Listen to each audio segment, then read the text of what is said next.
How's it going, everyone? Starting to wrap this project up here. I'm over at my buddy's garage. His name's Brian.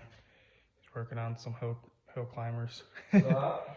Anyways, I'm just gonna pretty much finalize everything, tell you guys exactly what I'm doing. It was hard to really film in detail of what I'm actually doing here, but it looks like a wicked mess, but it's not as bad as it looks, I promise. So if you guys want to trail convert your 18 RS to, I think probably 20, to the 20s, pretty much all you're gonna need to do is buy an 18 to 20 600R trailhead.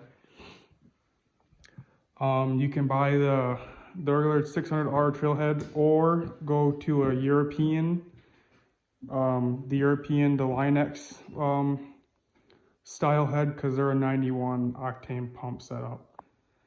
But that's what we're trying to do here, is convert this from 100 octane to 91, so you know, those longer trips you're on pump fuel on these things.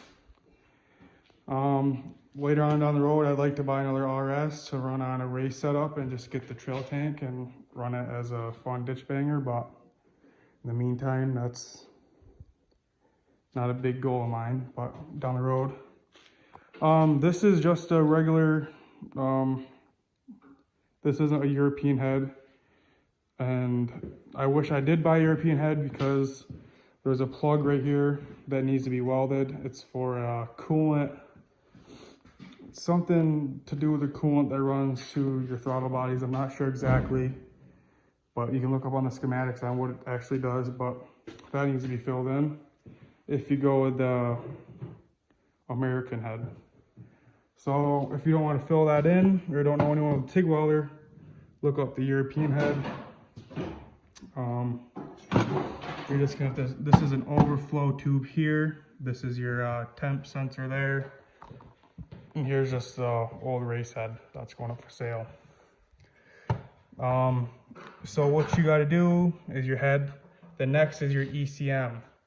So what you got to do is, I'll leave the guy's information in the description of this video.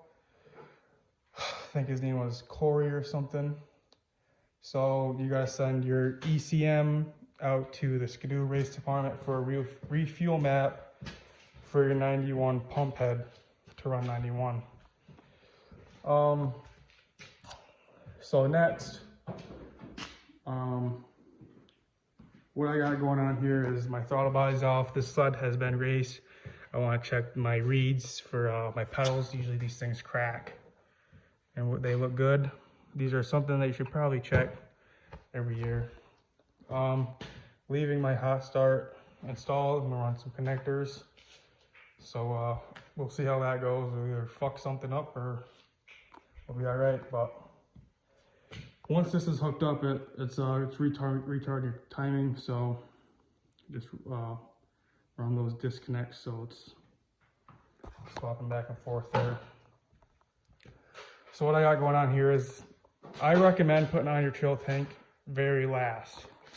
Why? Because your air box, these air boxes are such a pain. It shouldn't be this much work to take off an air box. And it's just so, look at all this room in here to work. It's so nice, because just picture that being taken up with space. You're not gonna have anywhere to put anything. The secondary clutch there, that just pops right off. Easy, probably an extra 10-15 minutes. There's a support here to hear a bar that comes right out. And then there's a couple little nipple deals there. They pop right up. That air box comes right off. It's definitely worth the extra time to get the extra space, so you're not having your injectors tied up here. So yeah, recommend doing that. Your tank last. What else do we have going on here? Oh, coolant.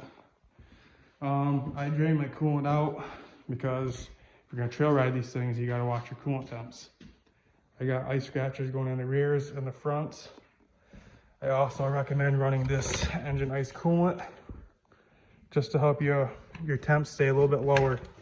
You can also swap the track, but I'm not gonna mess with that. I'm not gonna go to 1.5 inches. That's no fun. I mean, other than that, I think I pretty much covered everything. Really just, it looks like a mess that's going on here. If you guys just take your time, do it right, you shouldn't have a problem. But if there's any questions, I'm probably forgetting something, just write a comment. I'll get back to you guys. I'm pretty good at responding to comments. I want to throw some risers. I'd like to wrap it. I'd like to throw some LEDs in there just to make it look a little bit more appealing on the trail. It's always already going to be a head turner on the trail, that's for sure. But the next time you guys see a video of this thing, she should be fired up. I figure within maybe a week to 2 weeks of this video, you'll see this thing probably ripping in the field somewheres. But yeah, thanks for watching. Thanks for the support. You'll definitely be seeing more videos of this thing. And yeah, here's probably gonna get some questions on these things in the background. This was Arctic Tucker Huber Edition 600. It's got a fully built D&D motor in it. And there's that thing over there. You want to say anything about it? Big bore 800. Yep. 7. That's this guy over here. Twin Piper, so we won't start that in here because we won't be able to hear for a moment. So. Yeah, maybe if you guys comment down below, we can get some videos of these things going. They're pretty cool. They're pretty snotty sleds. Pretty aggressive tracks on them. That's no game. That's not something to be messing with.